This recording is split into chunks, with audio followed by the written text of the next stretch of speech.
Salam Indonesia, Anda menyaksikan berita terkini bersama saya, Mades Kerenekarang. Pemirsa, ribuan orang memblokir bagian jalan raya melalui ibu kota Serbia, Beograd. Ini merupakan bagian dari aksi protes terhadap undang-undang baru yang disebut para pecinta lingkungan akan membiarkan perusahaan asing mengeksploitasi sumber daya lokal.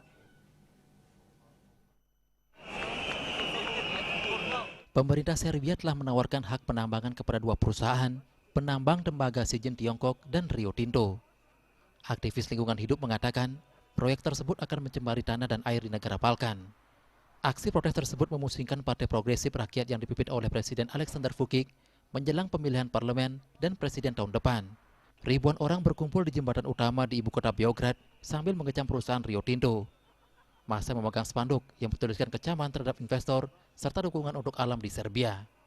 Pemblokiran jalan dilakukan di seluruh Serbia, termasuk kota terbesar kedua Novi Sad di Serbia Barat, di Sabak, Uzik, dan Nis di selatan, dan di Zaječar di timur. Stefan, seorang mahasiswa yang melakukan protes di Beograd, mengatakan alasan digelarnya aksi protes adalah untuk melindungi tanah, air, dan udara Serbia. Rio Tinto telah berjanji untuk mematuhi semua standar lingkungan domestik dan Uni Eropa.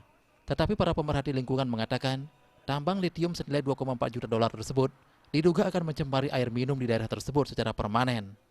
Para pengunjuk rasa geram dengan undang-undang referendum yang disahkan bulan lalu yang akan mempersulit orang-orang untuk memprotes proyek-proyek yang mencemari serta undang-undang pengambil alihan baru yang memudahkan negara untuk memperoleh tanah pribadi.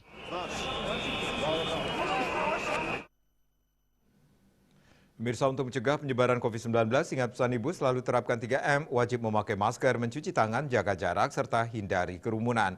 Dengan penerapan perilaku 3M, Indonesia segera terbebas virus corona menuju Indonesia maju.